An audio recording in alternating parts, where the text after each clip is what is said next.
Welcome back to Those Happy Places, the podcast that treats theme parks, rides, and attractions like literature. I'm Buddy Duquesne. And I'm Alice White. And this is our 10th episode-versary. Wow! Extravaganza. I am so excited and so happy that we made it this far, and I hope that we go for many, many more. So, congratulations to you, buddy. And congratulations to you, Alice. This is the first episode that we're going to release that we've been able to record in the same place, facing each other, on the same microphone, in the same room. And for me, this means a lot. Finally, I feel like the true potential of the show is realized. It feels really good both to be home in our hometown, recording in the same room, sharing some drinks, and enjoying each other's company. It's been a long time. Yeah, and one of the things that we talked about for this show is that this episode is going to be less academic. Right. It's going to be less thought out, less researched, less sterile. Right, because it's our 10th anniversary and we're just happy to be back together. Alice, 10th episode-versary. Episode-versary. We have been doing this for 6 months. That's true. Our 10th episode-versary. We want to kind of celebrate not just this particular milestone, which might seem pretty small to others, but is a big deal for us. We want to celebrate our friendship and this podcast, but also you, the listeners. We want to celebrate those of you who have participated and have contributed, and we just want to raise a glass to you and talk a little bit about what we think makes a good theme park, a good ride, or a good attraction, with input from you, the listeners. Yeah, that's very much the theme of today's episode, is that we're going to be kind of doing some backseat Imagineering. Exactly. We're going to pretend for a moment that, Alice, you and I are theme park executives at a hypothetical theme park that has unlimited money and unlimited access to lawyers and intellectual property. Imagine Disneyland, but they're not concerned with preserving the Disney brand. And they have extra land that we've just discovered, a portal somewhere, so to speak. Right. So this episode, we're going to pitch to each other an idea that we've developed independently. I don't know what he's going to say to me. I don't know what I'm going to say to him.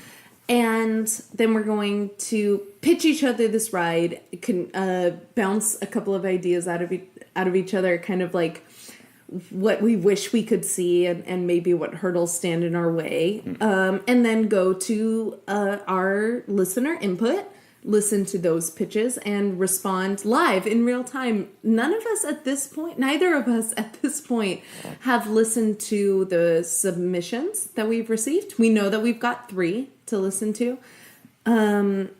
We don't know what's coming, so you're going to hear our live in-person reactions. So we're having a good time tonight, just enjoying each other's company, listening to some pitches, throwing some ideas back and forth. A little less academic, a little more fun. Yeah. Shall we get started? Yes, we shall.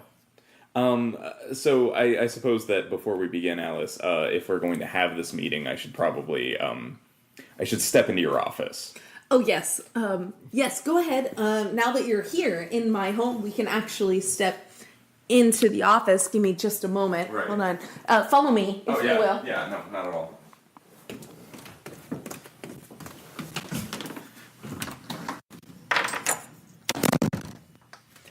Okay. Oh, yeah, now we can talk. Now we can talk. We can talk appropriately as an aside in my real life office. And now that we are here in this office, this unique office, which I would describe as psychedelic in nature, it's weird. That's really appropriate. Yeah. Thank you. It's very many colors. I'd like to pitch to you my idea for tonight's episode. And my idea is one that I've held for a very long time, and that I think might be the only idea of its kind that I've ever figured out that would work as well as this idea does. Because there's been a lot of talk lately, actually, at Universal Studios, for example, that they've acquired the rights to Nintendo's intellectual properties. That they're going to be making a lot of Nintendo rides in a Nintendo Land. And I've always thought that making a video game ride is a great idea, but one probably that doesn't make a whole lot of sense. And the one video game that, the one property that I've bounced around in my head for years and years that I've always wanted to see a ride done of is Portal. I think that the Portal series, Portal 1 and Portal 2, are ripe for theme park ride. And honestly, all it would take is somebody with the resources acquiring it and choosing to make it the ride that it could be. So let me pitch you the story. Are you familiar with Portal? I am very familiar with Portal. So, I'm a huge fan. Portal is one of my favorite games because of its fun three-dimensional thinking and the puzzly nature of it all, but it's also kind of twitchy gameplay where you're kind of like aiming and shooting. It's not a puzzle in the traditional sense where you're kind of just like clicking pieces of the puzzle and putting it together. You're like living the puzzle.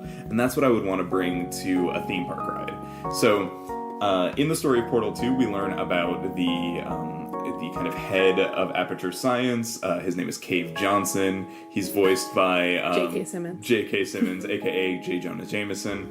And so we would get J.K. Simmons, and we'd get him in the studio to record a bunch of new dialogue for Cave Johnson.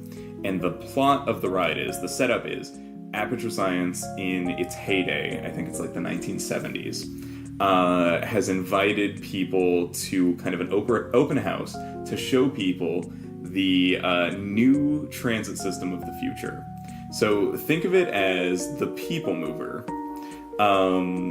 in Disney's original vision of the People Mover. So it's, this thing where it's like, we're going to have this in every city, it's going to change the world, here's a prototype that you're going to be able to ride today, that's going to be able to take you places and at speeds you'd never expect, at a price that's so low, and it's going to revolutionize American urban life. And that's like the goal here, right? And, Cave kind of has that Walt Disney kind of crazy man with a plan, personality. So this is why I think Disney would probably never want to do this, because it'd kind of have to lampoon itself. Because Cave is kind of that. He's kind of Steve Jobs meets Walt Disney meets J.K. Simmons. So, so you're walking through the line, and it's, there's film reels, and like, you're the best of the best. You've been invited. I'm Cave Johnson, and welcome to Aperture Science. But as you start to go along, you start to notice elements from the game. And one of the things you notice as you kind of step into the boarding area is that GLaDOS is the kind of overseer of this boarding area. And it's explained to you through pre-show that she's a very highly sophisticated computer system that is monitoring all of this testing, is going to help them develop this system. And she's, making quips the whole time and putting people down, and it's very, very cool. So you step in, and I kind of imagine like a Space Mountain type car. It couldn't be much bigger than that. And Cave comes in over the radio, and he's like, oh, also we're going to hook up one of our cutting-edge personality cores. And this is where the ride gets variation. Because you can get any of the personality cores plugged into your car. So it could be the adventure core, and it could be like, all right, we're going on an adventure. Like, here we go. It could be the space core, right? Like, will this ever go to space? Will this ever go to space, right? It could be like the rage core. It could be like, let's rage, we're angry, right? Or it could be, there's all sorts of different cores, right? Or you could get Wheatley, which I think would be really, really cool. Wheatley's my favorite. Wheatley gets plugged into your car, and he's like, oh, hello, let's go for an adventure. Right? And, clackety, clackety, clackety, clack, up you go.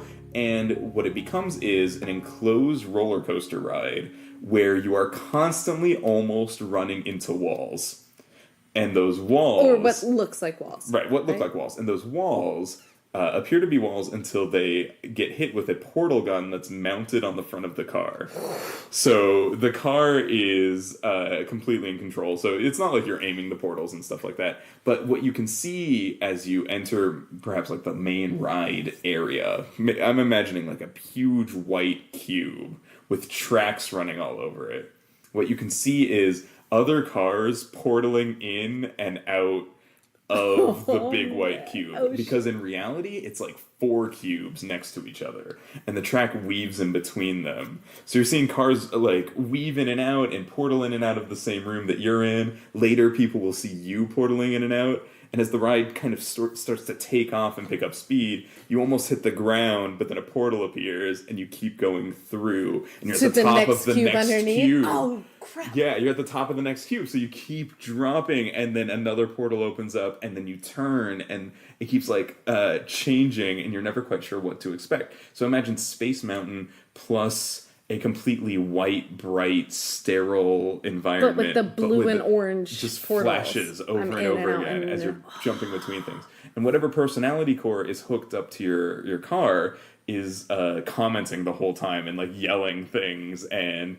kind of in control of the portal gun, so to speak. So they're maybe making mistakes and almost getting you killed and stuff like that. And the ride keeps going. It gets more and more intense until eventually it goes pew, and you right back into the last room. And there's GLaDOS, and she's like, "You provided me lots of data for this test. Good for you. You exist." And then the ride opens, and you get out, and Cave Johnson's like, "Good job. Come back another day, and we're still working on it. And don't breathe the moon dust or something like that." And that would just be like killer. That would be so cool. I imagine it as this completely immersive experience. Years ago, I saw somebody who had built a Wheatley puppet that they were operating by hand, and it looked and sounded so good in real life. It was this, blue LEDs around the sphere and the little eye, and it was so expressive, and they had synced it up to some of Wheatley's dialogue, and I'm like, that should be an audio animatronic. Like, there's no way it shouldn't be. And GLaDOS is perfect for audio animatronic. And Cave Johnson coming in over speakers is a perfect aesthetic to like recreate in a ride. And I think this whole thing is so ready. And somebody just needs to grab this idea. Please hire me. Oh my gosh.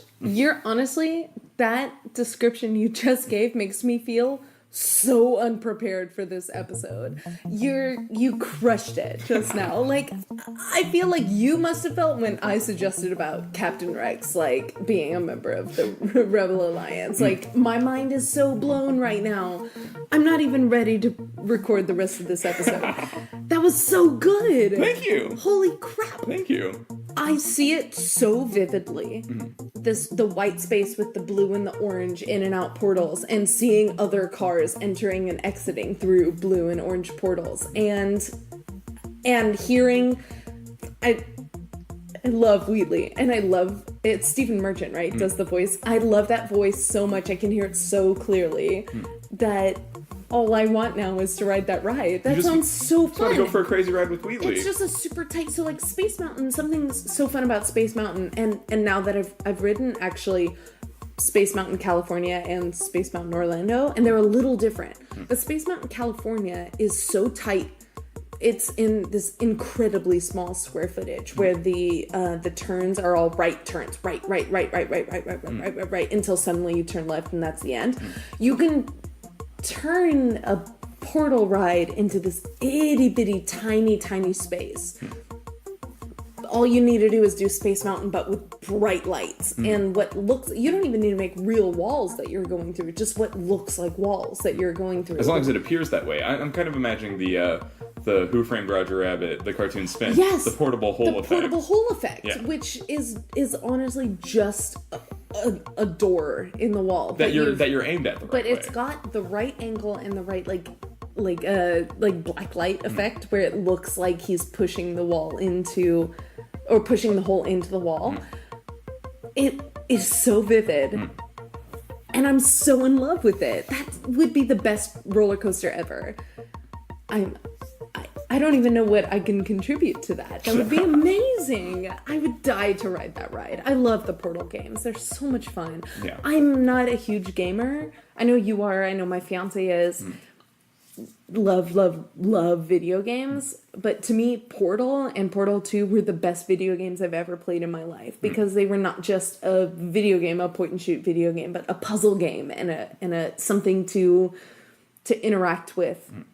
It was the best of everything I could imagine in a video game, and to turn it into a ride, I would lose my mind. And the other thing that I maybe neglected is that because Portal's aesthetic, Portal's fandom is so focused on kind of these little in-jokes and secrets that you can find. The cake is a lie. Like the cake is a lie, but also like, the Rat Man, and all of those little stories, or the story of that one defective turret that's like, I'm different, and the two guys who are in the robots who are in the co-op campaign. Oh yeah, the tall one and the short one. Yeah, and, you can include those as little extras off in the corner that people could see if they turn their head the right way. They'd be so easy. People would go nuts for it. So too. easy to include in a story like that, and so you can get a fast-paced roller coaster ride with a really cool, intense dark ride experience of these known characters that you want to know and interact with. I do not want to play this game with you anymore. You absolutely crushed it. Thank you. And if it makes you feel any better, that is my one perfect idea. That I have no others that are that good, and it's been in my head for maybe too many years. That's the one thing that I imagine might be a big deal, is that Portal's over. I mean, Portal's not over. I imagine eventually we'll get a Portal 3. Maybe. Valve never makes a third game in a series. But, oh, Half-Life. but, I imagine that Portal was so successful that there's no way they couldn't, right? That Portal was this cross-generational, cross-interest success. Maybe we could get another Portal game. It feels to me like Portal 2 is now, 8 years old. I don't know what year I played it so late. I feel like that XKCD comic where I'm like, I played Portal 1 3 years ago. Wow. But you enjoyed it. I loved it. It's a timeless game. Yeah, people who pick up Portal and Portal 2 now are still going to find it to be really interesting. And the world is appealing enough to where I think it's timeless might be too strong, but very enduring. So I would really appreciate a Portal ride, as long as it had that attention to detail. Right. It can't just be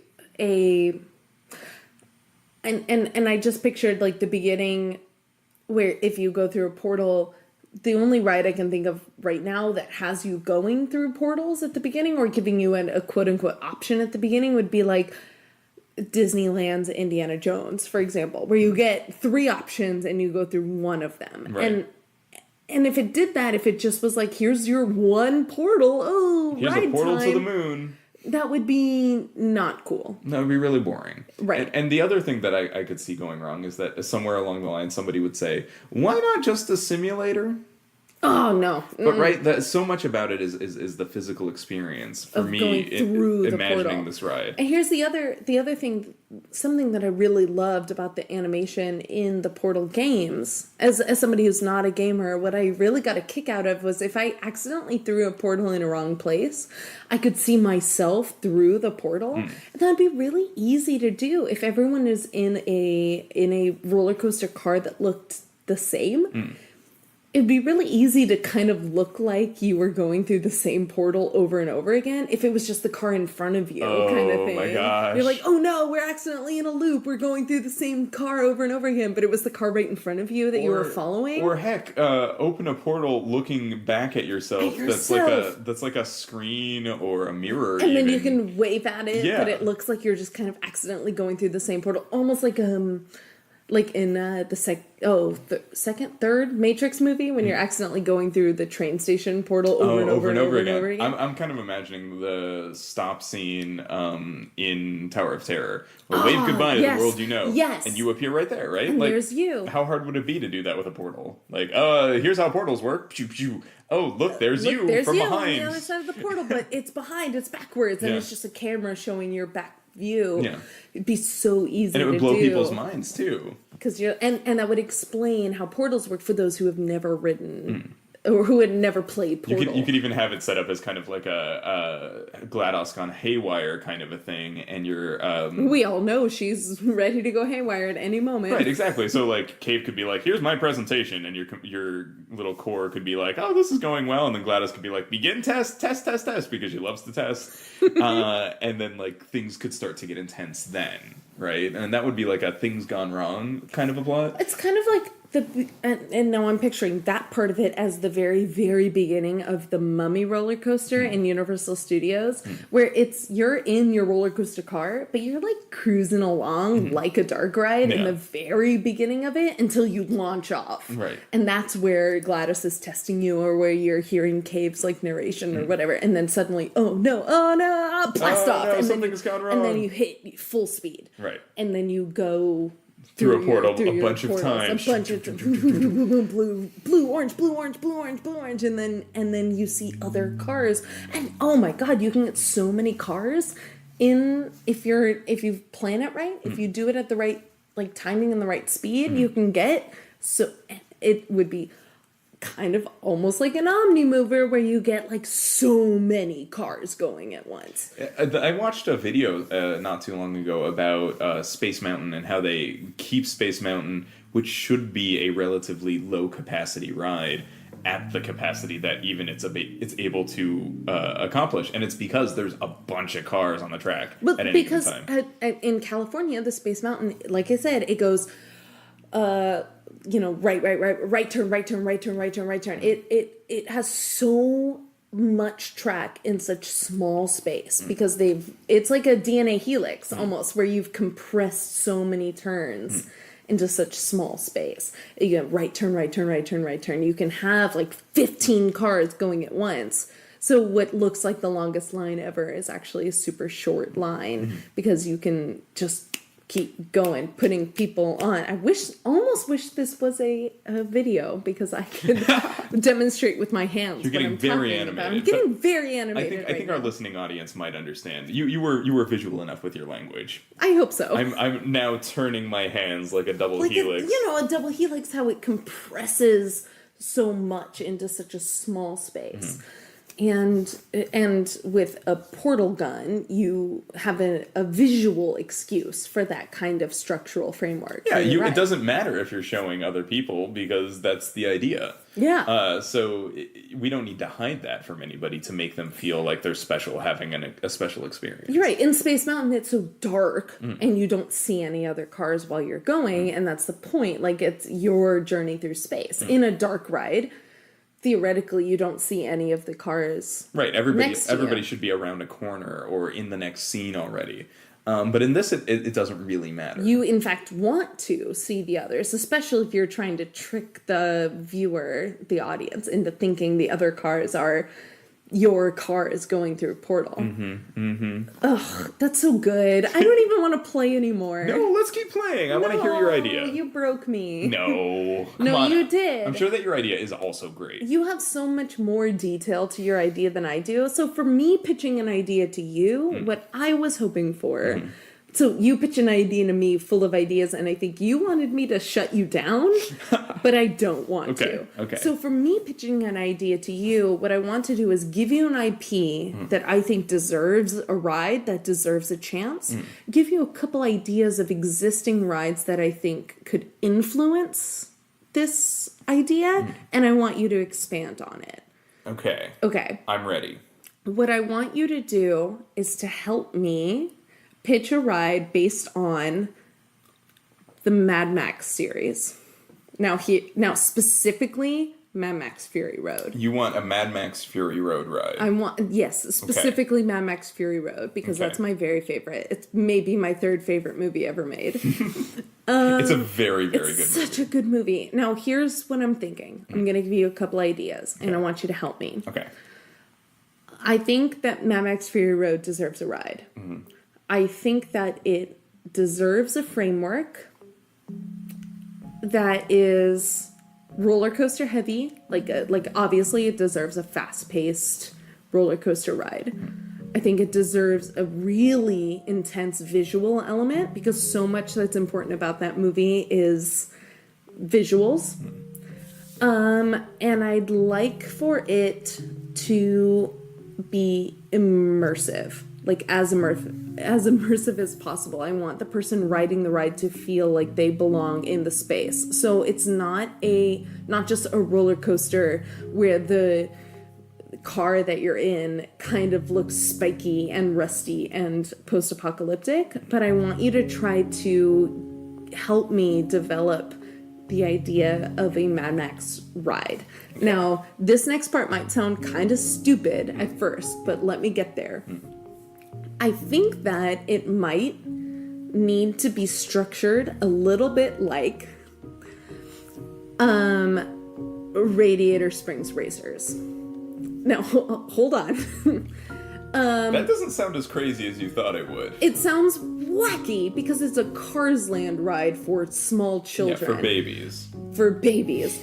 But the way that it's structured is it's a kind of a dark ride. It's a dark ride, but with a little speed and a little turn, like kind of a quick turn action to it. And then you go into a high-speed race with another car, with somebody else's car racing against you. Now, I'm going to tell you something that I'm going to reference, something that our listeners might understand, but you've never been to Disney World. No. But I recently was at Disney World, and I was in Epcot, and I rode the ride called Test Track. Right, I know of Test Track. You know of Test Track. Yes. So Test Track is very similar to Radiator Springs Racers in that it starts indoors and you kind of do quick turns and fast-paced kind of little things indoors. And then all of a sudden you're lined up outside and you hit high speeds, taking your turns around big corners, and it becomes almost like a roller coaster, like a very, very high speed ride. And then it's over and you're done. But part of what made Test Track so cool when we were riding it was while you're in the line, you got to build your car. Did you know about this part? Yes, that you make choices that affect how your ride so goes. While you're in line, and the line is always very long, you get a chance to sit in front of a computer for a couple of minutes, and you get to choose if your car is more power based, more economy, fuel efficient. Thank you. More fuel efficient, more stylish, more has good brakes. You get to kind of give it stats, and then you tap your magic band and to the front so it knows the car that you built. And when you get in it, you kind of get placed in first, second, third, fourth place, depending on who's on the ride, on how good you did a good job building your car. And so that gave me, writing Test Track gave me the idea that it could be kind of theme it more strongly, because Test Track is themed it's very corporate. It's very this is such and such car company, and we want to help you build a fuel efficient car for the future. It's very it's very capitalist and very corporate. Sure. And I think that if you gave it a new theme and you changed it and made it like Mad Max, you are in your post-apocalyptic world and you get a chance to build your car. What do you value most? The ability to get away from enemies faster, to destroy other enemy cars faster, to hide refugees better? I don't know. You just have a series of things and you get to choose which one of those is more important. And you do the Test Track, or you do your Radiator Springs Racer through your dark ride segment. And then you get that super hardcore high-speed race, but you're in some gnarly Mad Max style race. It could be a little dirtier and a little faster, maybe take more intense turns. I imagine there would be flames too. Totally. Oh, absolutely. Yeah. Flames are mega important. But yeah, I imagine some combination of rides like that in a post-apocalyptic world. So it's more intense, but also still accessible to people who maybe don't know it as well. Don't know much about the lore of Mad Max. Right. Maybe it gives you time to kind of gel. Yeah, while you're in the line, it kind of gives you a little background, like, hey, this is the world we're living in now, and this is the kind of car you've got to build to, if you've got to make it, maybe it does keep some of that fuel efficiency stuff because, like, this evil, the gas antagonist. The gas empire is controlling all the gas, and so maybe you want to make a car that doesn't need as much gas, or maybe you want to make a car that can stealthily make it into a place where you can steal gas. Like, I don't know. Like, I remember Mad Max Fury Road was the first Mad Max movie I ever saw, and I remember thinking it was so well established, this big deal lore, that deserved more fleshing out. And I want to see more from that world, and from this, like, this is a world where they've invented their own gods and stuff, and part of it too. And my recent trip to Disney World influenced so much of this. You can go back and listen to the episode where I talk about it. That's Minisode 3, Alice in Disney World.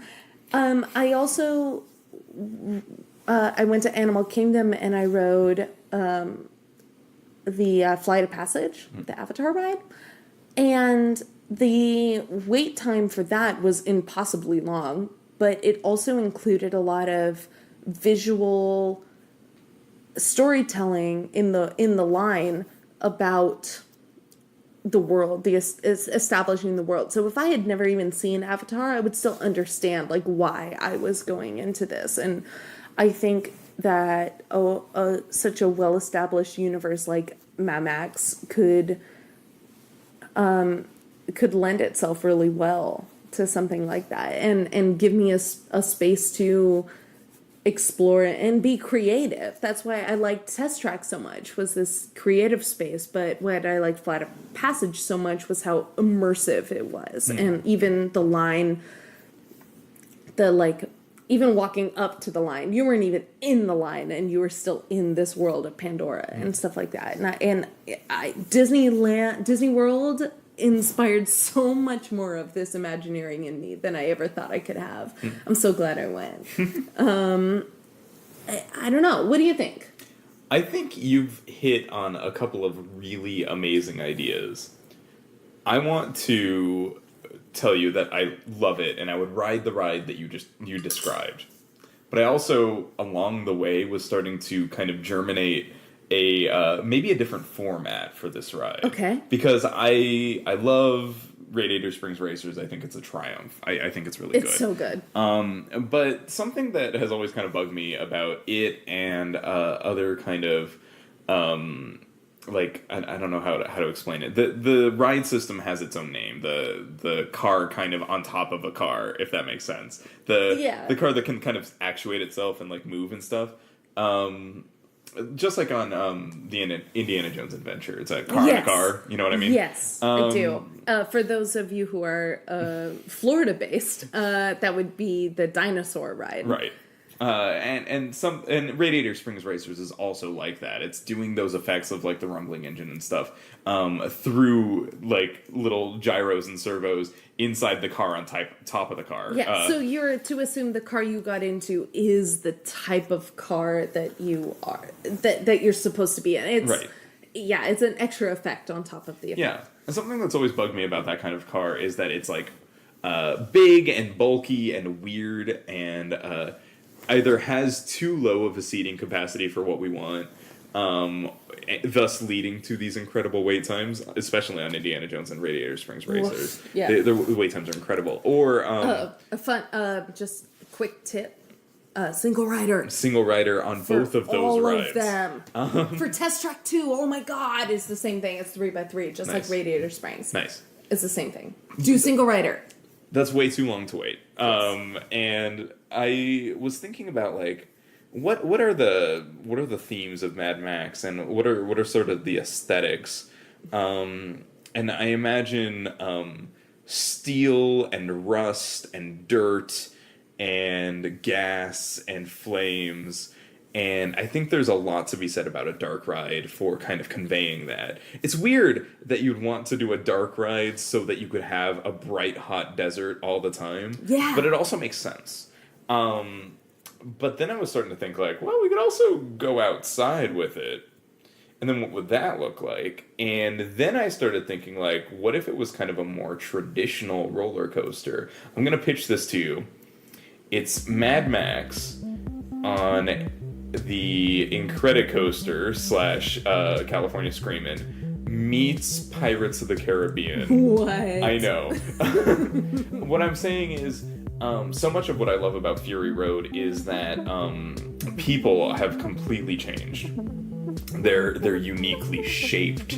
They're uniquely they're either like way pale, or they're covered in paint or stuff. So they're like also like all sorts of different looks. And they've got kind of this grease punk aesthetic all over everything. They've got their own vocabulary and dialogue, and like you said, they've invented gods, and they've got ways of talking.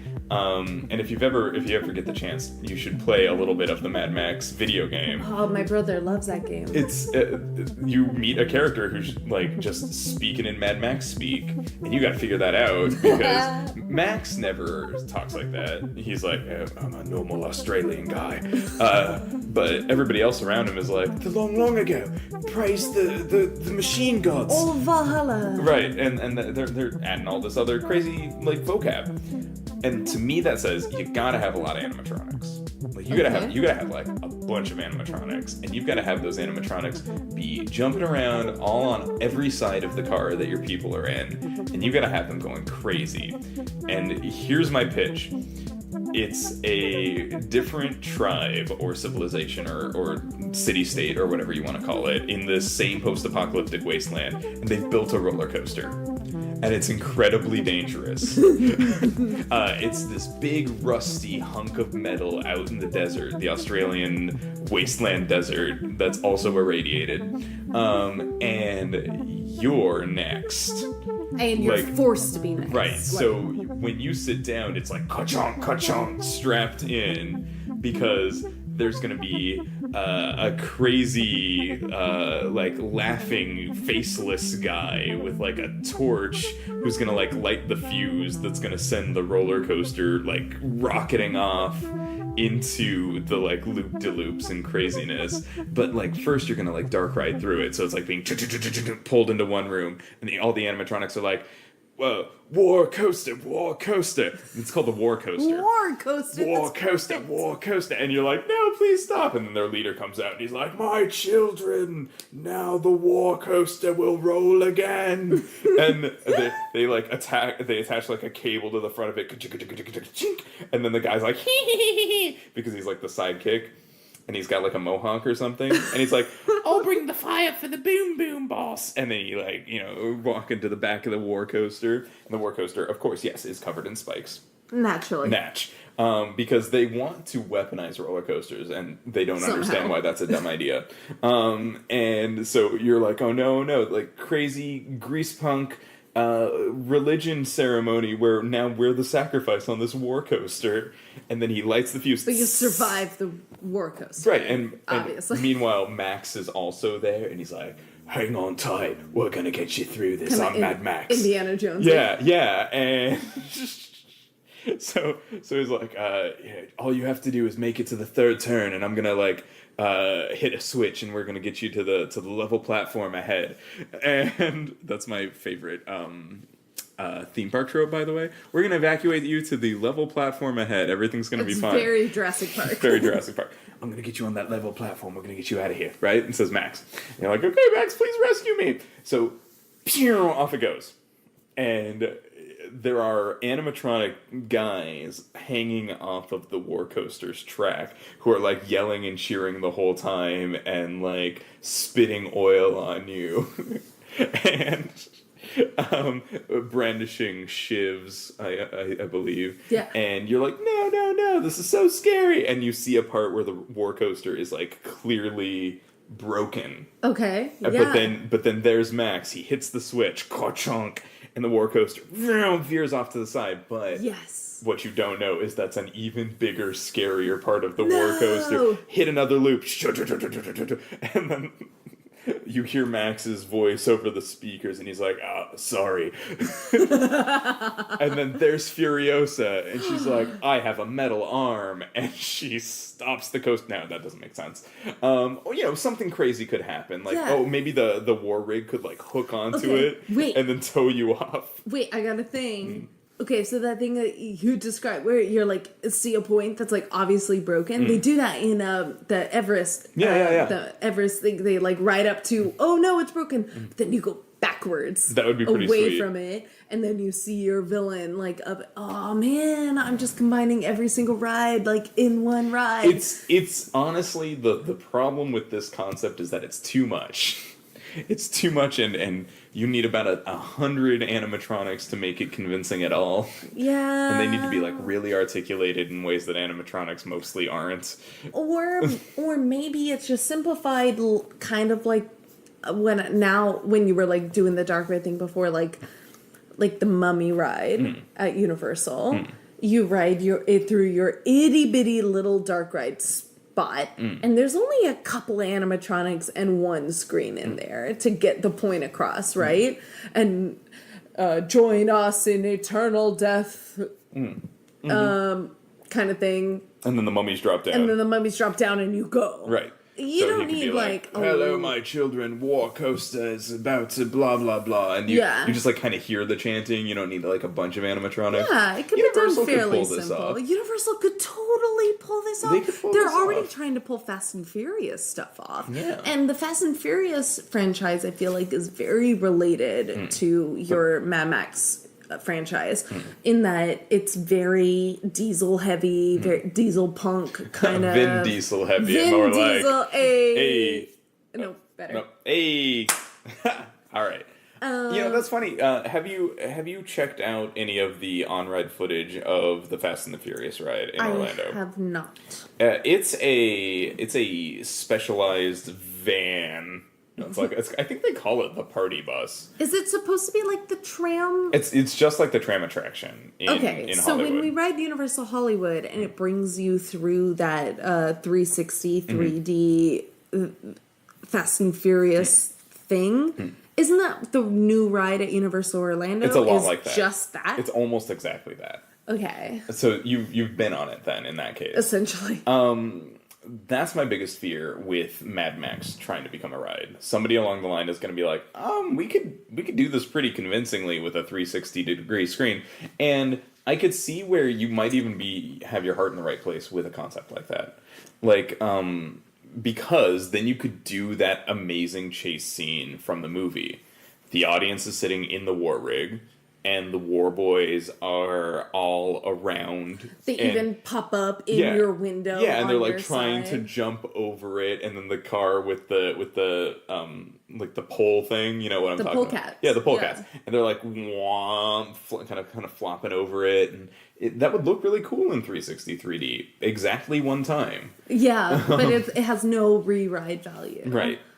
So what I was trying to kind of buck the trend with the Warcoaster is like, you want it to be immersive. You want there to be a reason for there to be a thrill ride in Mad Max. So I was trying to invent like new mythos, right? Like, why not? We were kind of talking about Prim, Nevada earlier, and how there's this kind of symbolic big roller coaster thing, and how it even exists in the post-apocalyptic wasteland in Fallout New Vegas. How there's this roller coaster out in Prim. And that's kind of what I was envisioning, like this busted old Australian roller coaster that people are trying to weaponize. For some reason. No, you're absolutely right. If it was just a screen ride, just a simulator, that would be fine. It would be fine. It would be okay once. And, like, I'll still, every time I'm at Universal Hollywood, I'll ride the tram ride. And it goes through your King Kong and it goes through your Fast and Furious. And you go, all right, this is fun. Like, this is fine. This isn't why I wrote it. But, no. Like, this is fine. If it was just a Mad Max simulator, I don't know if I'd ride it all the time, every time I was there. Not like Harry Potter. Not like Forbidden Journey. Sorry, God. Not like Forbidden Journey, which is technically a screen ride that I would ride over and over and over again. Because it's got that physical element to it. It's not just your screens. And I think what would be kind of boring about, and not to crap on the test track idea, which also would work, but I think what's kind of boring about it is that your car can only move so extremely, right? True. It can only do so much.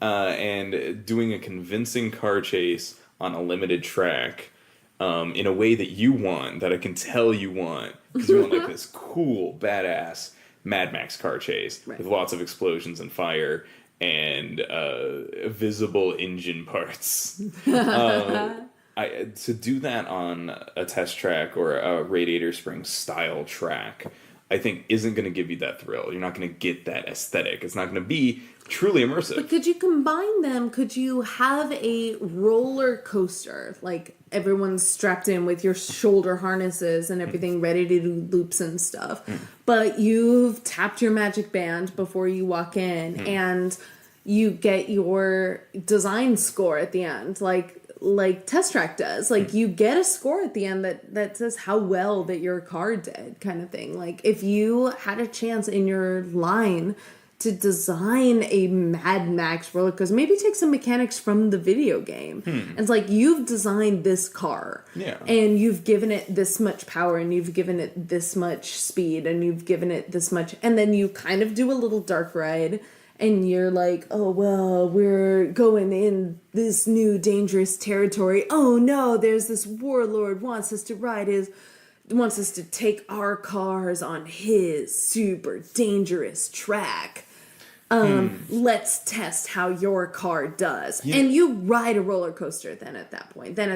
Boom, it's a roller coaster with loops and fun, like really, really fun, high-tech stuff. And at the end, you tap your magic band and it tells you how well your design did. Like, was your design the best at power? Was your design, like, in which place because Test Track, like, there's 6 of you on the ride, and it gives you a place 1 through 6, like how well your car did compared to everyone else in your car. Neighbors. Oh, that's interesting. Yeah. So when you ride Test Track, I rode it single rider, so it was me and 5 strangers, and they were a family of 5 together. It was 3 kids and 2 parents, and they.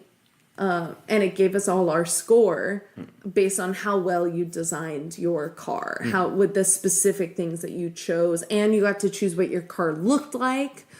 But you all rode together, and it tested you on like, oh, how well does it do in rain? How well does it do on turns? How well does it do on fuel economy? And then the last one is, how well does it do on speed? And then you hit your 60-mile-an-hour like roller coaster type track.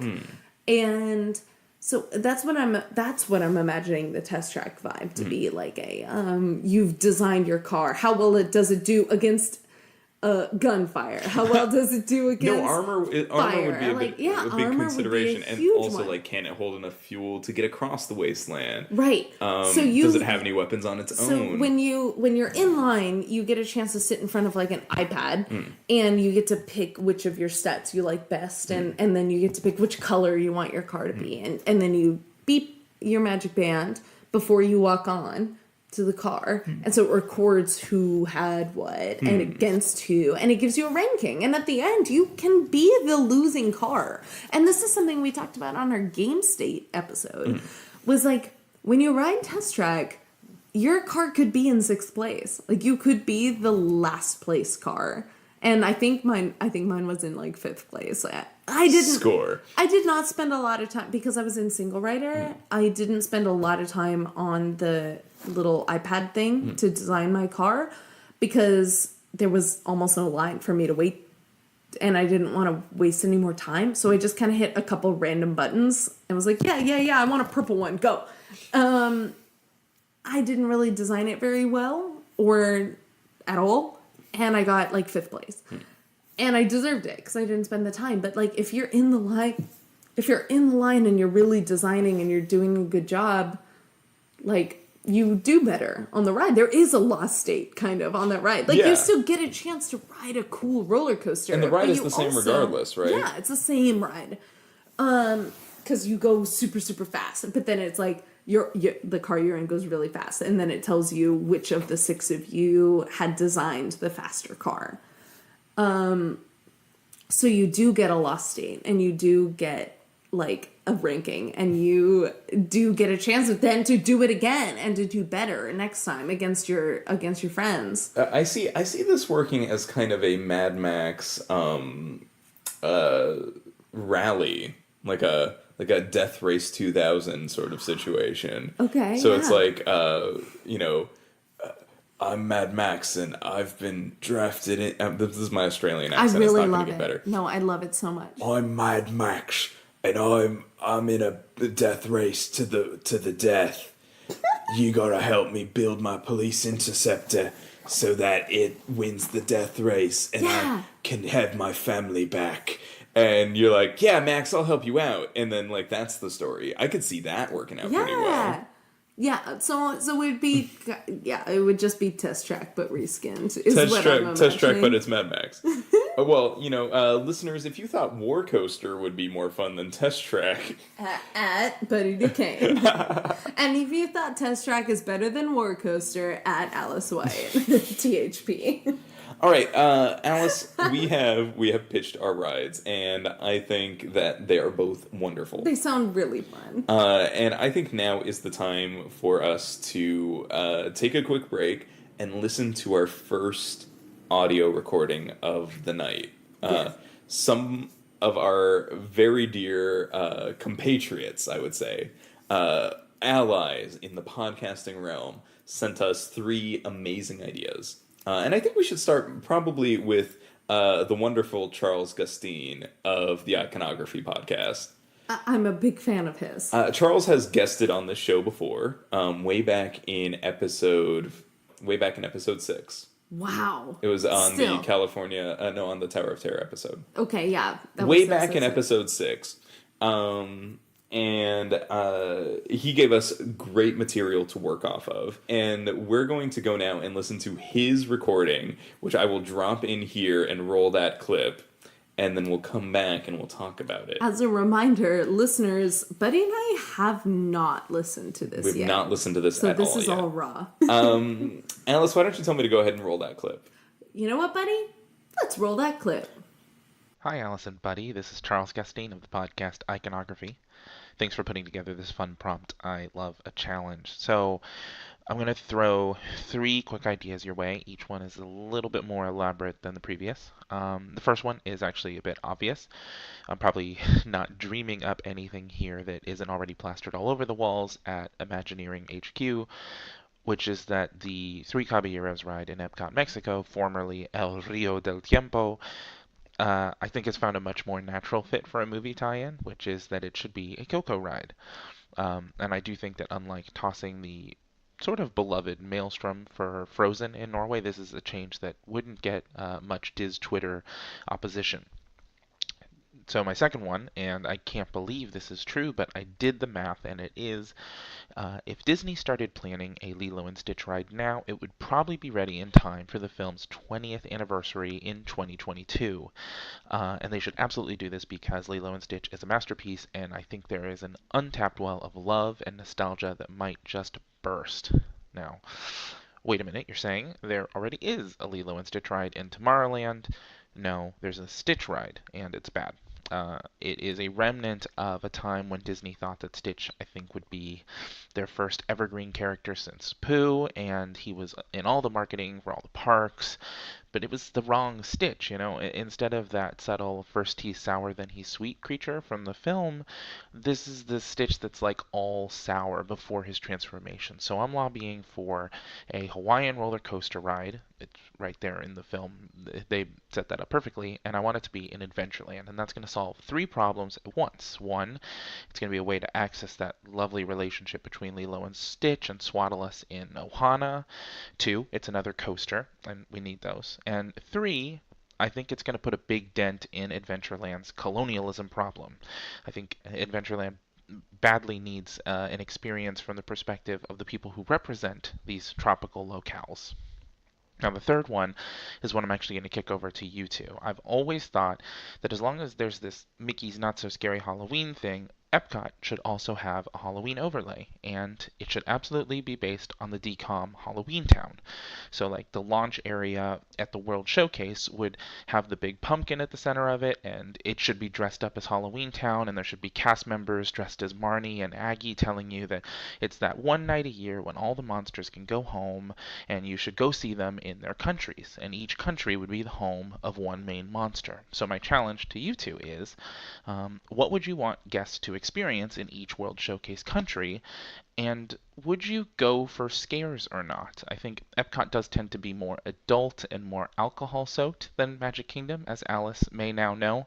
So I'm eager to hear you guys' thoughts. Thanks. Oh my gosh, thank you so much for that submission. I am so excited to talk about this. You gave us 3 absolutely incredible ideas to talk about, and at the risk of going way too long in this episode, we're just going to fire through them really, really quickly. So the first one that you mentioned was a Coco ride, where the Three Caballeros ride currently is in Epcot. So, as you know by listening to this episode, I'm the only one of us who's been to Disney World proper, and the only one of us who's been to Epcot. So, and I did ride the Three Caballeros. I didn't ride Frozen, but I did ride Three Caballeros because there was exactly no line, because no one rides that ride. I gotta say, I love the Three Caballeros. It's so precious. Right. And it is a really cute property. And the ride is adorable. But it, along with the rest of the Mexico, part of Epcot, could 100% be themed to Coco. They already have thrown a lot of Coco stuff into the Mexico area. They sell a lot of Coco merch. And the entrance, when you walk into the pyramid, is all Coco themed. What with the Day of the Dead stuff. And I, to start from right now, loved Coco. I've watched it twice. I cried my eyes out both times with huge, heaving, terrible sobs. So bad on an airplane that the flight attendants had to check on me. Miss, are you okay? Are you good? And I was not good, and I was not okay, because Coco broke my heart in the best way. But it's one of my favorite Pixar movies ever made. It's a phenomenal film. Three Caballeros is a fun property, and the ride itself is very, very fun. But if you gave it the emotional heart and impact that the movie Coco has, it could be a shattering experience, and in a good way. You've got your couple of blood orange margaritas from the taqueria up front, and nice. and then you ride that ride and just cry your eyes out, because you could get on your boat and travel into the world of the dead, and you see all of your little animals and your dead relatives and all of this beautiful, beautiful poppy imagery. If it was reframed like that, it could be a total winner. It could, and it would last, I think, the test of time. Definitely. Yeah, the thing about the Three Caballeros is that I think no one nowadays remembers the Three Caballeros. I remember the Three Caballeros. Of course you remember the Three Caballeros. You love any property that involves ducks, just at all. That's true. And you know what? Actually, I think the Three Caballeros might make an appearance in a future episode, because I have a lot to say about the post-war political leanings of the Disney company. And the Three Caballeros is a shining example of that. But yes, it's time, I think. I think the ride was, the current ride as it is really cute, and a really what fun it is to be in Mexico kind of ride. But I think Coco gave Mexico and gave Mexican culture, especially to typical American viewers, it gave so much more of a heart and a depth that I think the Three Caballeros could never ever touch, because they're funny. Yeah, they're just silly. And giving it heart and giving it depth and giving it power, I think, could be really, really touching and beautiful for that section. And increasingly important, I think. In our current political climate, it could be really important, to highlight how how beautiful and rich Mexican culture is. Not just cute on an, from a bird and duck perspective. Now, speaking of culture and importance and representation, the Hawaiian roller coaster ride idea.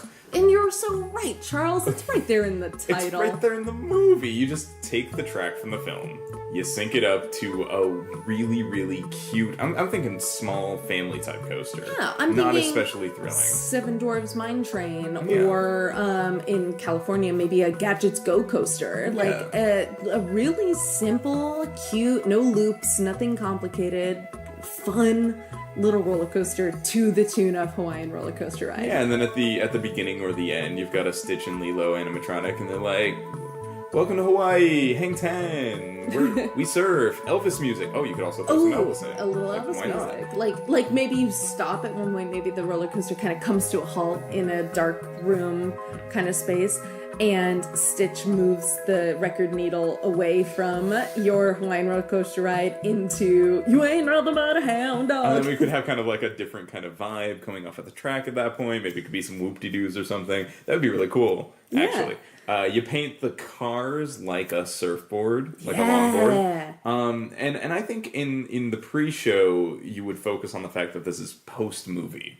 So that this, like, everybody's happy and just hanging out in Hawaii. You've got the aliens that came, that tried to take them back, tried to take Stitch back. Yeah, You've got nice Mr. now. Bubbles. Yeah, he's happy. The CIA agent guy. Everyone's happy and chill and living in Hawaii. You've got Nani, you've got David, you've got, everyone's happy and hula-ing and being fabulous together. Yeah, that post-credit scene, or that mid-credit scene vibe that you get from the original. No sequel, no TV show, just post Lilo and Stitch. Post Lilo and Stitch. And you're 100% right, Charles. That's a masterpiece of a film. Yeah. I think about it all the time and how much I love and respect that movie. And you're right that Stitch's Great Escape barely counts, if at all. That being a reskin itself in the first place of extraterrestrial, which is one of the great missteps, I think, of Magic Kingdom's Tomorrowland, from an outsider's perspective. Now, your third idea, Epcot, but it's Halloween Town. So I don't know if you know this. Those of you who are Florida-based might not know, but I've never been to Walt Disney World in Halloween times in October and November-ish. But Disneyland reskins the whole darn park, yeah. The whole darn park to be Halloween themed. There's a giant pumpkin head Mickey. I think you guys have this. Mickey's I'm Not So sure Scary. you have it. The Not So Scary Halloween and all of this. I'm sure you have some of this. But coming from our California perspective, we get a lot of Halloween stuff. And one of our big deal Halloween changes is the change of the Haunted Mansion to Haunted Mansion Holiday, which is it runs from October to January. From October 1st to December 31st, you get only Haunted Mansion Holiday, which is the reskin of the Haunted Mansion as The Nightmare Before Christmas. Mm-hmm. And gosh, for all I know, that could be you guys too. You can see that this is our loosey-goosey episode without much we haven't really done the research. And I hope that they do, because honestly, it's probably my favorite time of year at Disney. As much as I love the original Haunted Mansion Holiday is awesome. It's a lot of fun. It's like stupid fun. It's really fun. It's fun to sing along to, and it's fun to ride. It's fun to be in the line for. And honestly, it's a good reskin. I think Nightmare Before Christmas is kind of the quintessential Halloween and Christmas film, which is weird that even exists as a thing. It might be the only one of its kind, honestly, but it perfectly combines the aesthetics. But going back to specifically Epcot in Halloween, and you said specifically as Halloween Town. Now, I'm not as familiar with Halloween Town as an IP, as a concept, but we had some ideas on how Epcot could celebrate Halloween proper. And again, we've never been to Epcot in October, so we don't know if this is something they do. They have the Food and Wine Festival at that time. Maybe. I was there during the Flower Festival, and it was darling. So I'm sure that I know they have lots and lots of festivals. And just recently on Twitter, I saw them refer to Epcot when there's not a festival going on. They refer to it as Diet Epcot. Oh, no. And that's hysterical. Poor Epcot. So the Flower Festival was just absolutely darling, but we had some ideas on what Epcot should do, if they don't already, on Halloween times. Now, Right. a big part of Epcot, and my favorite part of Epcot, was walking around to the different countries and trying their different drinks and food and experiencing, tiny versions of their different cultures in each space. And Now, Charles was mentioning that it's kind of the adults' boozy park. Yes. And that there's the potential there for real scares. yeah, So should Epcot go truly scary? I think it could go. I think it truly could afford scary. to. Well, then again, there's a lot. If it stayed boozy, Hmm. I think it could go scary. I did get, and Charles, I kind of feel like you were calling me out a little bit in that comment. In fact, I did go boozy at Epcot when I was there. And if it stayed boozy, if you had a chance to have a drink at each place, maybe a spooky version of each drink. I don't know. Maybe there's dry ice in it, making it spooky looking. Why are you trying to sell me on this? Listen, I see your face. I'm in the room with you now. Normally, I know you when don't you're see my face when you say something. I like know that. when you're questioning my ideas. But but- hear me out. Okay. You go to each country. And when you hit each country, there's a mythological version of their scariest myths in each space. So you've got, oh my God, I just had the biggest blank. So say you were in Japan. You walked into the Japan place, you can get your sake and you can... Spooky sake. It's Yeah, got you're dry ice in spooky. it or something. Stop it. So say I'm a patron of Epcot and I've gone in for Epcot Halloween and I walk into Japan. What do I see? Maybe Ringu. Mm-hmm. No, that probably not that. But Japan has a lot of really They have scary legends. a lot of scary legends. And like one of which is actually a cloth monster that flies down and eats you. Oh no. And so like so much potential. Honestly, can't think of a great Japan ghost at this point. But maybe I think there's a lady without a face. I think that would be pretty good. Yeah. And I kind of imagine that each country would have kind of the one big monster, and that as you toured, you'd either get to.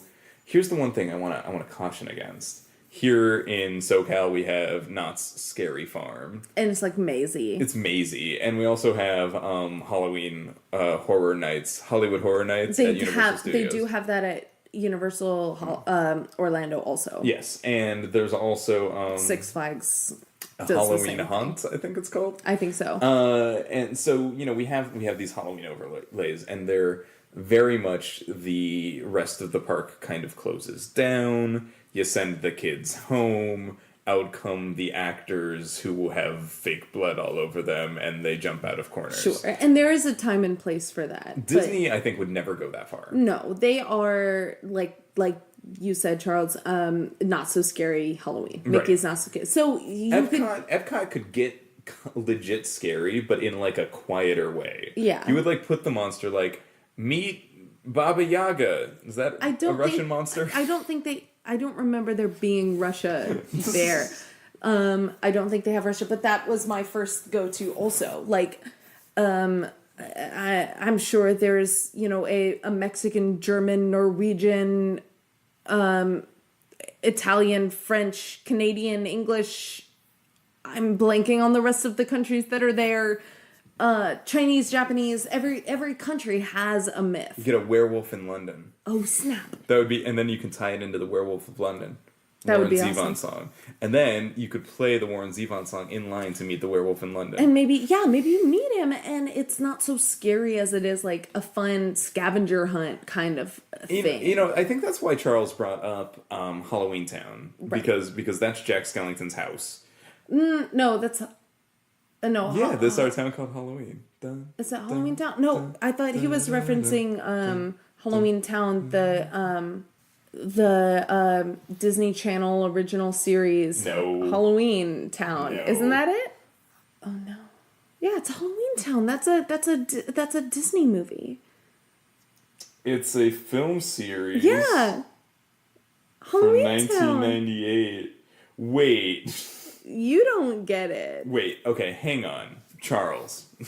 Yeah, no, I was right about this. He was talking about Halloween Town, the Disney Channel series, this original movie series. Halloween Town. Halloween Town. And like I haven't said, seen it's that. this... I don't know what he's talking about there. Okay. Because I imagine Jack Skellington's house, and let me tell you, this Also is so good. cool, okay? You walk in, Spaceship Earth is lit up like Jack Skellington's head, right? Okay. Okay, So follow you're me. changing it this from Halloween Town to Well, I just want to tell you Nightmare Before Christmas. what I imagined. And beneath it is they've wheeled out buildings that would be Halloween Town, including that creepy fountain from the center of town. Agreed. Jack is walking around, and he's like, "Welcome, welcome! It's Halloween. Welcome to Halloween Town. Take a trip around the world. I'm not the only Halloween king in town. Every country's got a Halloween king." That's my Danny Elfman. That's very good. Thank you. It's getting better. And so then you go, and they're all kind of Burton-esque versions of those each monsters. country and each of those monsters, where they're spooky but not. But colorful and like Yeah. kind of fun too. Yeah. Okay. So when he was referencing Halloween Town, now it's been about 150 years since I've seen any of the Halloween Town movies.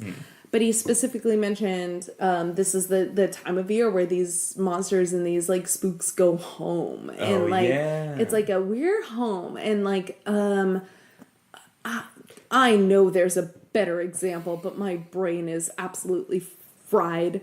But say you were in Mexico and suddenly like over there in the corner, go take a picture with a chupacabra. Like that's not the example that you would use. That's probably not the one you'd use for Mexico. But for example, that's a spooky, scary Mexican lore. Yeah. You would have to dive deep into each country's lore and pick a monster or pick a spooky figure from each country. And that person has taken over their spoke of the wheel. And you can go into each one and you can meet them, or you can see how they, affect. But all the rides are still open. It's not not Scary Farm, or is that even? Yeah, it's called Not Scary Farm. Scary Farm. Yeah, I feel like they gave it another name. no, it's called Not Scary Farm. Not Scary Farm has where they've shut most of the rides down. Almost all of them. And they put just these like mazes up, and you walk through just to get spooked and scared and yelled at That's and not scream what and Epcot's cry. gonna be doing. But like only maybe like 4 of the rides are open. Like Supreme Scream and Accelerator and they keep Ghost Silver Rider Bullet open, and they have Ghost to go Rider's backwards. open. Oh, it's so fun though. Yeah. Gosh, I can't wait for y'all to hear our adventures in Knott's Berry Farm. But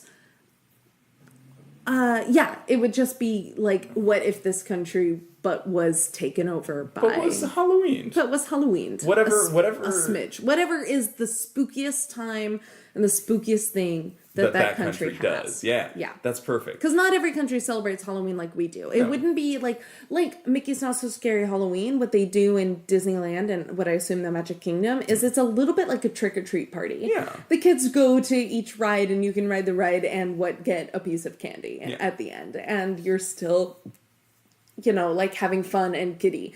Epcot is the more grown-up version.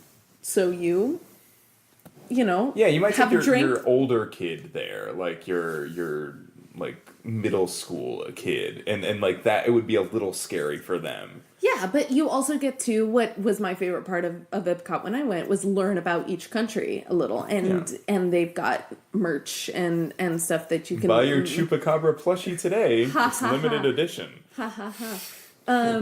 You can go to each and you can get your whichever drink you like, whatever food you like and stuff, and it's all still there, but you also get to learn a little bit about their lore and their mythology and their American gods version of what makes their country like mythology important and special. I think that's appropriate to Epcot's mission statement. So not only would it like serve both purposes, but I think it would be like a fun way to integrate spookiness into the theme park. All right, Charles, we believe we have reached a point with your ideas where we are happy with our response. Agreed. Thank you so much for calling in, and now I believe we must move on to T.H. Ponders. TH Ponders, cannot wait to hear what you have to say. Let's go. Roll that clip. Hello, Buddy. Hello, Alice. Hello, Kate, I guess. Maybe. I don't know if you listen to the episodes. Hello, all the people in those lovely places. My idea for theme park goodness, not a specific ride, because I started with a specific ride and it expanded. I want to create an entire theme park in New Jersey called Broadway World. And I will pitch you my idea for Broadway World, and then I would like you guys to come up with rides or attractions based on musicals or Broadway shows that you really like. So obviously I first turned to Hamilton. I think there could be a really good roller coaster called My Shot. There could be a really good dark ride version of Nonstop, where you're going through the first years of America being a place after the end of the Revolutionary War. And of course, the whole theme park could have its fast pass could be called Why Do You Ride Like You're Running Out of Time, which would be great. So my challenge to you is to pick a Broadway musical and come up with a ride for that Broadway musical. I think there are a couple of easy ones. I will let you know if you come up with what I'm thinking about, but that is my pitch. That's my idea for you guys. P.S. Alice probably can't come up with a good Rogue One ride. And yes, this is trash talk.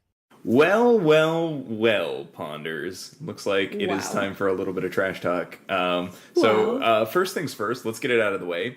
Do you have a Rogue One ride idea? Yeah, my Rogue One idea is just Star Tours, but it's a ride to Scarif, and it ends with me crying in a ball in the fetal position in the corner.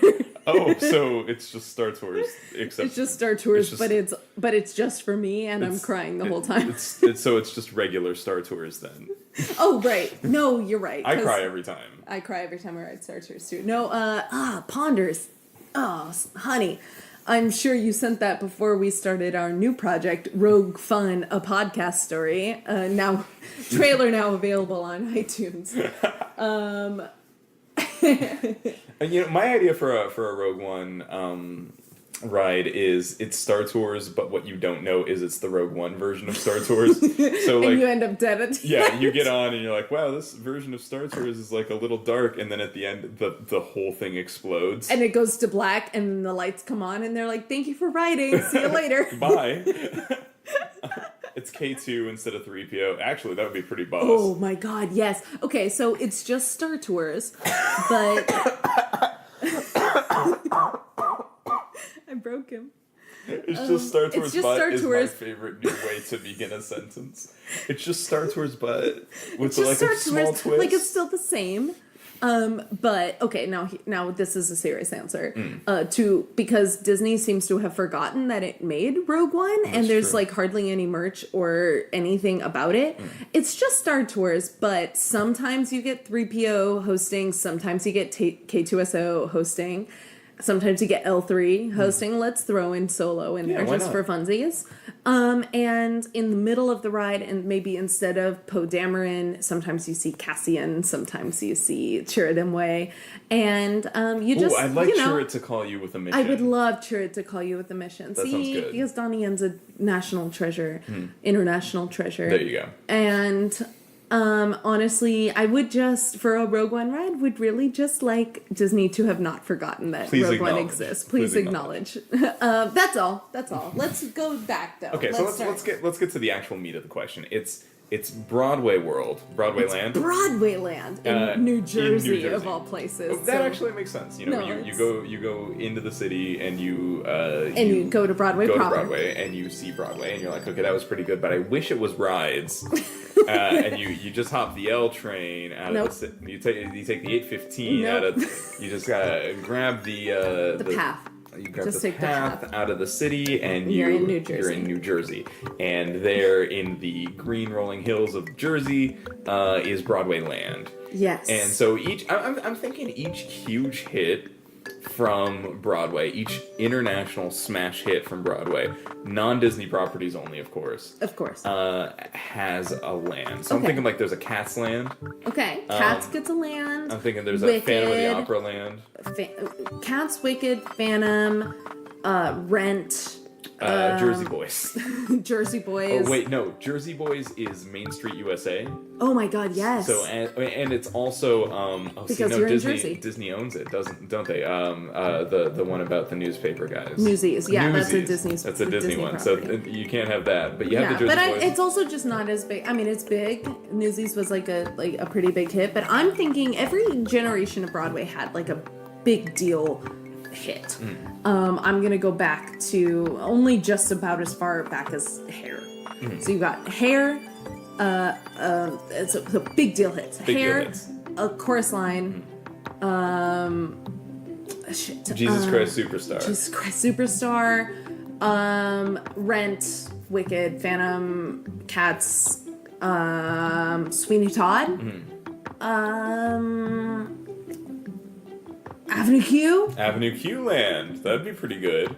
And most recently, of course, Hamilton, but you covered that one. So we're not going to do Ponders. Hamilton. Though I do really like the idea of integrating the American story as part of Hamilton. Give me a Hall of Presidents, but But with it's just Hamilton. and they're singing animatronics. That's- Thank you. You know what?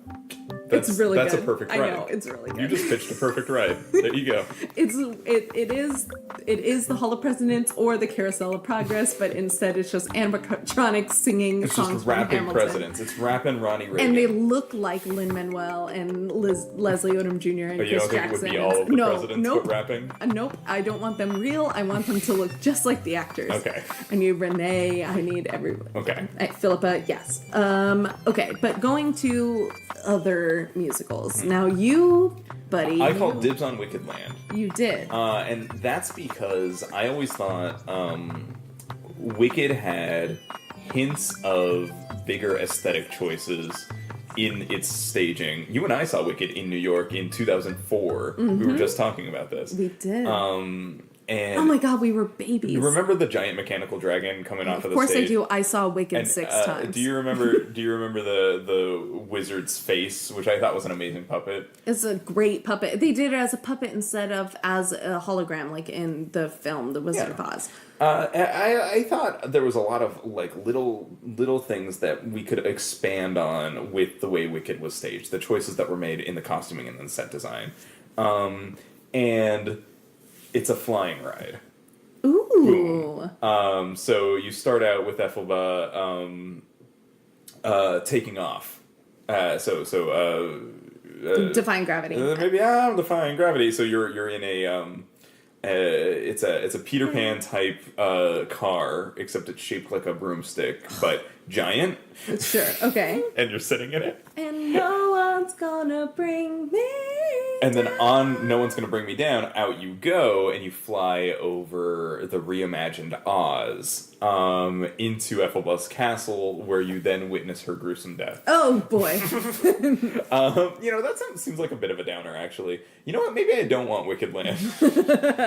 No, but I see that because the end of Wicked, the musical, involves her popping back up. Right, and, she's not actually And dead. Fiyero is the scarecrow, and they run away happily ever after together. And it's real cute. And you get your cute for good moment between Elphaba and Glinda. And so you could turn that into like a flying Peter Pan-esque dark ride. That'd be That pretty could good. be kind of cute. Yeah, and you could have a lot of It's the scenes. a lot of plot Yeah. in one dark ride. Yeah, and that's the thing. Like, are you gonna do each musical number for each show? Like, just Wanda and the Emerald City, and you're like flying through it, and there's all this like, everybody's very excited that you're there. You know what? Can I switch answers? I want Avenue Q Land now. I just want Avenue Q Land. You called dibs on Wicked Darn Land, it. so that's the one you get to do. No, and as soon as I remember that Avenue Q was such a big smash hit, and it and Wicked were released the same year, and Avenue Q beat Wicked out for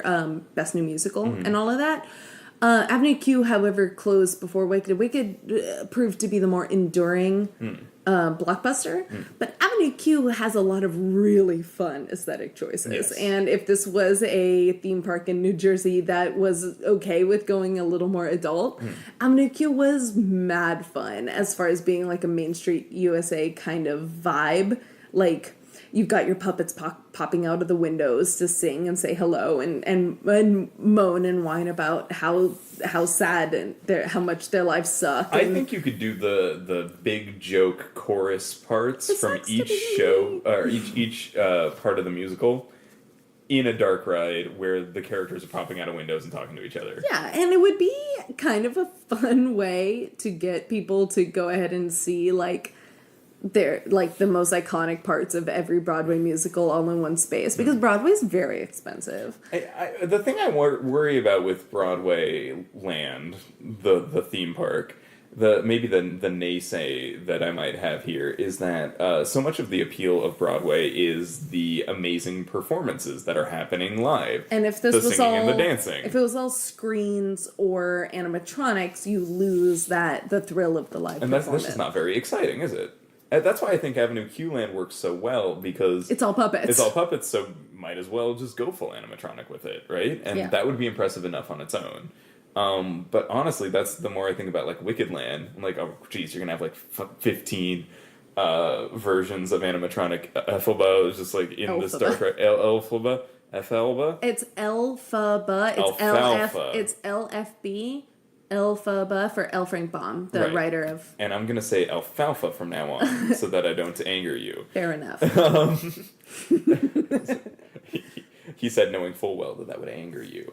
Much more than before. And then, like, without it being Adele Dazeem, it's just not that fascinating of a feat, is it?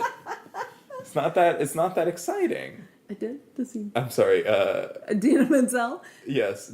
Adele Dazeem. Yeah, Adele Dazeem. That's her. Yeah, no, True that's her name. name, right? Right, her- Yeah, no, I understand.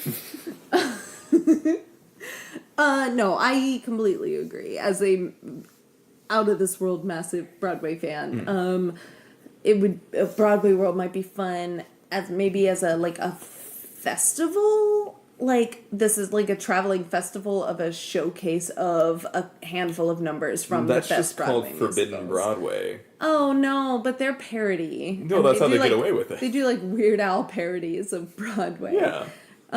What would Cats Land look like? Do you think you would do animatronic cats, or do you think you would do No. animatronic cat people? I think that that Cats Land would be kind of like Bugs Land in California Adventure. Oh, dang. Where the world you've walked into is the from the cat's perspective world. of the cat. That's pretty good. I know. So like in Bugs Land in Disney California Adventure, which is soon to be gone, you walk in and it's like you are the size of a bug. All of the plants are really, really tall, and There's human garbage. Like a Chinese food takeout box is knocked over on its side and becomes the entrance to a ride and whatever. But it feels like you're the size of an ant, and what all of these trash and like straws and stuff must look like from your perspective. If it was Cats Land, it would be that, but like everything is a giant trash can. You're like an alley cat, and like there's this huge trash can. Cats Land is a giant rendition of one alley. Of one specific alley in New York City. Nice. Where you are the cat running around, and then the Andrew Lloyd Webber's gorgeous score is playing in the background. Does it have a ride? Does it have like what's the big ride in Cats Land? Big ride is it's called Memory, and Ooh. it is, you get in and it's a dark ride, and you follow the tale of Grisabella and her journey from cool cat into sad, depressed loner cat. And then at the end, she gets to ascend into cat heaven with old Deuteronomy, and it's just the plot of Cats, but just Grisabella's part That's of pretty Cats. good. But no McCavity? I mean, like, why even go? Well, McCavity could have a magic show. There could be a show in Cats Land that is just McCavity doing magic tricks. It is just a dude in a McCavity. It's not like, oh, this is a cat, but it's like a dude in a cat suit. and he's doing magic. He's Macavity's the mystery cat. Sorry, I got him temporarily mixed up with Mr. Mistopheles, the magic cat. Right. Sorry, Mr. Mistopheles, the magic cat who does magic tricks, who brings old Deuteronomy back. I've only seen the play once. Yes. Sorry. Mr. Mistopheles, the magic cat, has a magic show, and I don't know what Macavity does. He's the bad guy. Macavity, the mystery cat. Right. He's called the Hidden Paw. He is in the ride, and he pops out at you scarily while you're following Grisabella's path. And are they humanoid looking cats, or are they cat animatronics? They are humanoid looking cats. Okay. And I don't know why, but that's how I want them to be. But that's how you need them to be. That's fine. I'll take that. That's all the ideas I have. I'm all idea'd out. What about, is there a Phantom of the Opera land, or is it just a giant opera house that they hold shows in? It is a giant opera house, but inside you get in, and it is another dark ride. Oh, no. And you ride it, though, down in like a big spiral into the catacombs. Jeez. You ride what looks like, it turns from dark ride, like, oh, you're in a theater seat, but your theater seat in the theater goes down, down, down in a spiral pattern into the catacombs, and it rides over what looks like water. So it's like you're the boat that goes over the water into the Phantom's thing. It's like Haunted Mansion. It's on like an Haunted Omnimover. Mansion. It's on an Omnimover, exactly, but it rides over water like you're the boat. The cars look like balconies in a theater. Okay, I like that. That might be a little big, but I'm imagining them as theater seats, but maybe the bit in front of you that is what the safety bar comes down looks kind of a golden ornate, like you're sitting in in a balcony. Nice. And then you see the animatronic Phantom turns around like that really rad animatronic in Snow White. Yes. And it looks, you see him in the mirror and he's got his mask on, but when he turns around he doesn't, and he's super spooky, and then your Omnimover rides away from him, and then you're safe. And then Raoul's like, come with me. Yeah. And Raoul takes you to safety, and then you get off the ride. Very short. Counterpitch. It's like Terminator 2, the ride, the show. Where there's actual real actors. Yeah. So it's a presentation by the Historic Society, and they're like, yes, and there was a Phantom once. Kind of like the very house. beginning of the film, where it's all in black and white, and they're like, this is the auction. But this doesn't happen here anymore. And then the chandelier almost lands on the audience, and they're like, the Phantom must be back. Bum, bum, bum, bum, bum. And then they jump into the 3D screen, and then Arnold Schwarzenegger is like, come with me if you want to escape the Phantom. I hope that was an Orlando thing also, or else no one will know what we're talking about. Anyways. Terminator, the ride, the movie. It was in Orlando as well. Was it? Yeah. It was the best. It's not in California anymore. Yeah, they closed it. it. Isn't it Minions now? It was so good, yes. It is. It was so good. And it was, because it was part show, part screen ride. Mm-hmm. But there was real actors, involved. And I would love to see a Phantom version of that. Mm. But the bit where the Phantom has his mask, but he turns and he doesn't have his mask on, it's the same animatronic as Snow White. Perfect. It's the same one. Mirror, mirror on the wall. With this disguise, I'll fool them all. Exactly. Perfect. It even plays that audio. In fact, it's just Snow White. In fact, let's just go to Disneyland and write Snow White's Scary Adventures. All right, Ponders. I believe we have answered your questions and pitched the right amount of Broadway Land rides. I hope that was good. Also, bring your trash talk to the next episode of Rogue Fun, a podcast story, because I see you and I'm going to fight you. Well, Alice, I think it's time for our third call-in guest, our third and final for the night. Are you ready? I am. Our last call-in guest for the night is Gavin the Podcat, a.k.a. The Pod Report. So Gavin sent in a clip. I'm about to roll it. Are you ready? I'm super ready. All right, tell me to roll that clip. Roll that clip. Hello, Buddy and Alice. Your call on Twitter did not fall on deaf ears. I see you've been asking for people to challenge you. with a tricky IP to make a ride for. My wonderful girlfriend has submitted such an IP for that, and I'm recording it for her. So, I bet you can't make a ride out of...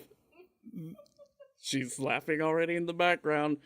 I challenge you to make a ride out of the Paul Blart Mall Cop series.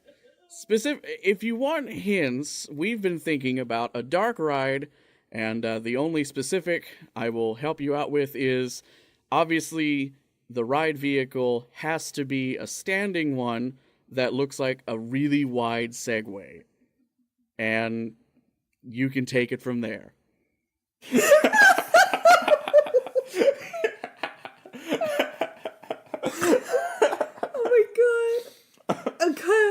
I don't even know what to say. Okay, because of course the ride vehicle is a Segway. No, that's literally before you even finish talking, Gavin. But like 10 seconds before you finished talking, I was like, well, obviously the ride vehicle's a Segway. And then you said that. So, no, I don't have any original ideas. Okay. Holy sh... It's an omni-mover system, though. Of course. And it's more of a conveyor belt than anything else, because the Segway, you do stand on it like it's an actual Segway. Uh-huh. And it's a one-wide, one-person Segway. Everybody's just stepping onto this conveyor belt of Segways. And the Segways are fully articulated and can rotate so that it can show you different scenes from Paul Blart's perspective. It's kind of a day in the life of the Blart, I guess. Okay. Is what you would go for. So lots of Kevin James animatronics. Look, he's not busy, so maybe you could just get Kevin James for most of it. Okay. Actually, Kevin James is a consistently working actor. He is busy. He's in everything. He deserves our respect. I know, I do love him, and he's a good dude. Okay, here's my counter proposal, buddy. Okay, you know the ride at Six Flags Magic Mountain, Riddler's Revenge? Where it's a standing coaster? It's a standing coaster? Yes. You stand up, they strap you in standing with big deal shoulder straps and waistbands and everything, and then you ride a actual roller coaster while you're standing with like loops and all. Yeah. It's exactly that ride. It's just the Riddler's Revenge. It's just the Riddler's Revenge. Except they've repainted it from green and purple to just the white and gray of a Segway. Yes. And the line while you're walking in is a mall, and you see terrible mall shops on either side of you while you're walking in, and they're all funny. They're like mall shops that couldn't exist, right? Like joke versions of things like Orange Julius or Spencer's Gifts or whatever. Instead of Starbucks, it's Star Bad. Got him. Got him. But the concept is, while you're walking through the line, they are recruiting you to mall security. You are joining mall security. Okay. And Paul Blart is your manager. Now that you've said that, I'm sorry, it can't be a roller coaster. It's Buzz Lightyear Astro Blasters. And you're on an experimental prototype 3-person Segway that can rotate, and you have to shoot. You have to with your like taser gun or whatever. All of the bad guys trying to rob the mall. Nope, you're absolutely right. Honestly, and you get penalty points if you accidentally shoot a mall patron. And then at the end, you get a special video message from Paul Blart, who's like, "Oh, you're not ready to be a mall cop yet," or like, "Congratulations. You're one of the greatest mall cops I've ever seen. Like, welcome to the force." Yes, absolutely. And that's what it has to be, Alice. No, you're totally right. I would love for there to be a roller coaster element to this. I think that would be hysterical because it's such a benign IP. Yes. That has no thrill or anything to it whatsoever. But you're totally right. It's an Astro Blaster. It's an Astro Blaster. It's totally, or what do they call it in Orlando? Space Ranger Spin. Space Ranger Spin. That's exactly it. You've got your little gun, but it's like a little taser, and you've got to choose between your bad guys, your shoplifters, or your vandals or whatever, and your casual mall goers and old ladies and stuff. And I'm having a vision, Alice. It's happening. Do you remember the Men in Black ride at Orlando Universal Studios. Sure do. So you know how that starts out, and it's a training exercise, just like the training exercise from the movie. Yeah. And it's like, don't shoot Sally. Don't shoot the little girl. Oh, Right. just kidding. She's an alien. She's an alien. And then it turns out, oh no, actual invasion happening right now. Yes. Okay, so here's your scenario. You're walking through the first part. There's an animatronic Paul Blart, and he's like, welcome to the mall. I'm Paul Blart, greatest mall cop ever. You know me from my movies. We're gonna put you through our training program and see if you have what it takes to observe and report. I think are your two main duties. Is there another movie called Observe and Report There about is. mall cops? Okay. It's either about mall cops or about generic security guards. Okay, But so yes. yeah, we'll see if you have what it takes to be a mall cop. So you get in your experimental Segway prototype, and you're zapping cardboard cutouts, and then suddenly in comes Paul Blart over the radio. They've locked down the mall. They've taken hostages. This is a real This is scenario. real. It's up to you.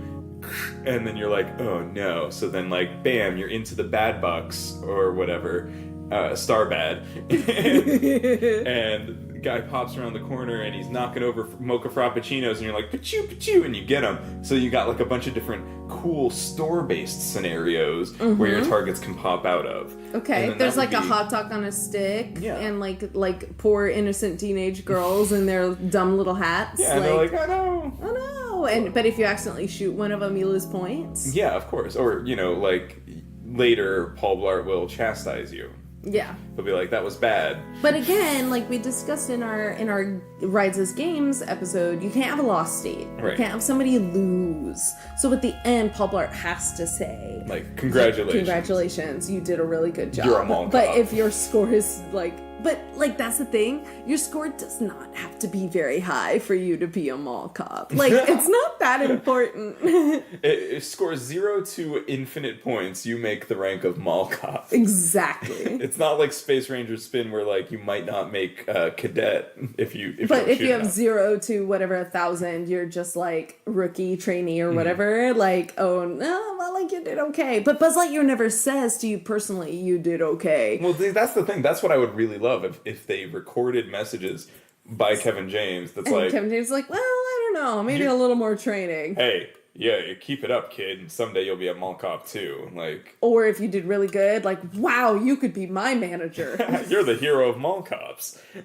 Honestly, I'm going to tell you right now, Alice, not overly familiar with Paul Blart Mall Cop as a franchise. I have never seen it. I'm sure, I think I've seen it like once. And I remember him like die-harding like through an air vent, but he's Kevin James. But he's Kevin James, and Right. so the joke is that he's fat or whatever. Yeah. Like, it's very casual, very lowbrow comedy. Yeah. But that's where, like, the memes have come in. Right. Like, I'm sure that it's got its merit or whatever, but it has no draw for me Yeah. at all. And that would be the one criticism I would have.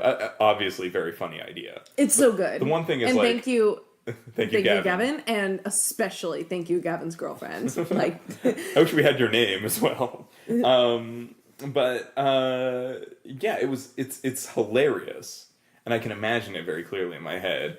And you'd get piped in soft 80s hits as you shot all these bad guys. It would be pretty cool. Oh yeah, big 80s power ballads. No, but they would be played over like a mall loudspeaker system, so like very aesthetic. Yeah, like very vaporwave. absolutely. Night Ranger. Night Ranger, but played like very softly over tinny speakers. And that would be, I'd ride it. I totally would ride it. I'd ride it maybe every time I went. If it was self-aware or like jokey enough that it was like, this is obviously a joke, we know this is funny and silly, but not so much that it's like, hey kids, get it? It's like the memes. If the attitude was, yeah, we did this, and not like, hey, we did this, it's fun. But if it was like, no, it's a very fine line. we went ahead and did it. We knew you wanted it. We knew. You secretly wanted it in your heart of hearts. We got every named actor to play a part in this. Yeah. We are Universal Studios. We can do whatever we want. Is pop art Universal? Doesn't matter. idea. Doesn't matter. Doesn't matter. They'll do it. This is a Universal This is a ride Universal for sure. ride. This absolutely makes sense as a Universal picture. Yes. Or Universal project. Yeah. Agreed. Well, Gavin, It's so good. I think we've done it. I think we've cracked the code. Thank you so much, Gavin and Gavin's girlfriend. You guys are just so delightful. Oh, Alice, are you ready? Are you ready for an outro? We've got to do an outro. This Okay. is the longest episode we've ever recorded. Well, Alice, our time talking about our ideas for crazy theme park rides has come to an end. It was an absolute delight doing this with you, and I'm so glad this is how we chose to celebrate our 10th episode-versary. If you enjoyed this episode, please do let us know, and we can plan a similar episode-versary, maybe at 20 episodes. I would love that very much. That'd be great. We are always accepting submissions, not just for this kind of themed episode, but for any sort of ideas or comments that you have on our podcast or about theme parks in general. You can always send us an email.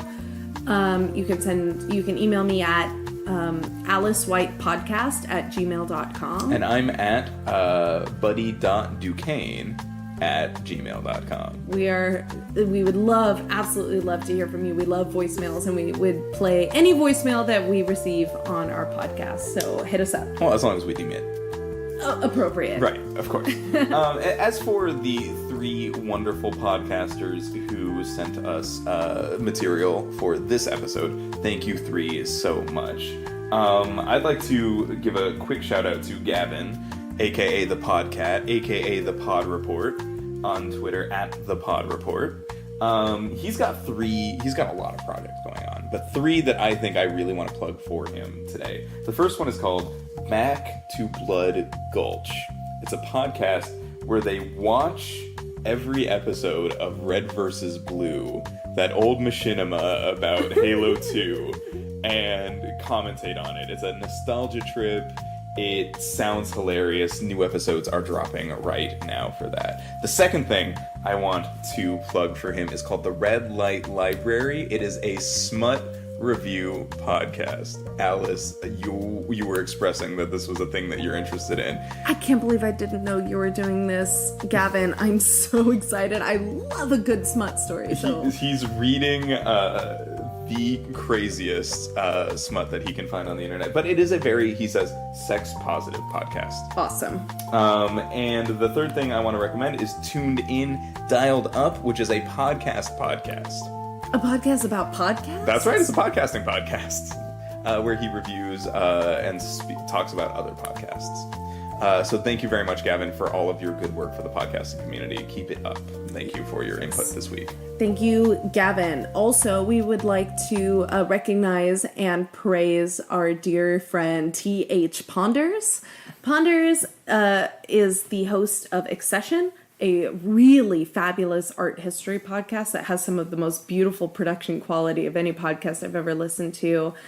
It is a absolute joy to listen to your podcast, Ponders. And in addition, Ponders and I have started a new project called Rogue Fun, a podcast story, where we talk monthly about Rogue One and why it's the best Star Wars movie. And so, listeners, I hope you tune in to Accession especially. But if you have if you are so inclined, tune into Rogue Fun as well. If you have the wherewithal.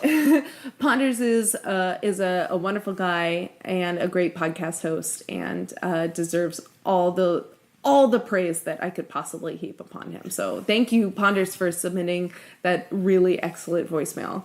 And finally, Charles Gustine, our first submission of the day. He hosts the Iconography podcast. Now, season 1 of Iconography is all about British icons, because at the time Charles was living in England.